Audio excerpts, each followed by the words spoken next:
وانا اتوقع مباراه ان شاء الله تكون مباراه قويه جدا، ونادي الزمالك بشبابه اللي موجودين، اللي كان الله في عون طبعا ميدو، ولو ان ده قراره، لكن هتبقى مباراه صعبه جدا على نادي الزمالك. نادي سموحه فرقه فنيا قويه جدا، وانا اتوقع ان نادي الزمالك هو اللي هيفوز.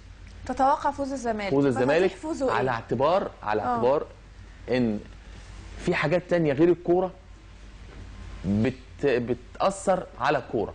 الحاجات اللي غير الكوره دي هي دي اللي ممكن تدي نادي الزمالك الافضليه.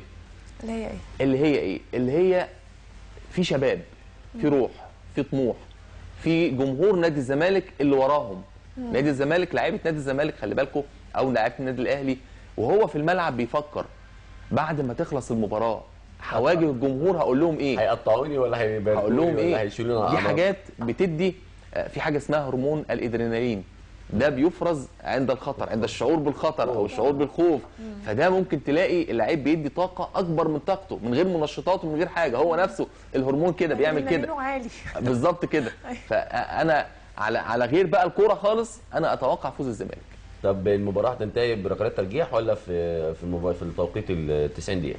والله موضوع ركلات الترجيح ده طبعا يعني مش للدرجه دي، يعني احنا يعني ركلات الترجيح اعتقد ان صعب يتكرر حكايه ركلات الترجيح بالنسبه لحارس مرمى نادي الزمالك. يعني هو فاز ابو جبل، فاز نادي الزمالك، ولكن ابو جبل ما صدش. دي غريبه جدا، صعب يتكرر مرتين. لو وصل لركلات الترجيح اعتقد هتبقى صعبه على نادي الزمالك. لكن انت متوقع ان هو في 90 دقيقه هم يحسنوا كام تقريبا، بهدف ولا اثنين؟ لا مش هتبقى كتير، لان نادي سموحه يعني من الفرق اللي بتقفل كويس. ونادي الزمالك من الفرق اللي ما بتسجلش اهداف كتير. يعني نادي الزمالك في الثلاث مباريات مسجل 3 اهداف. نادي سموحه في الاربع مباريات مسجل 8 اهداف.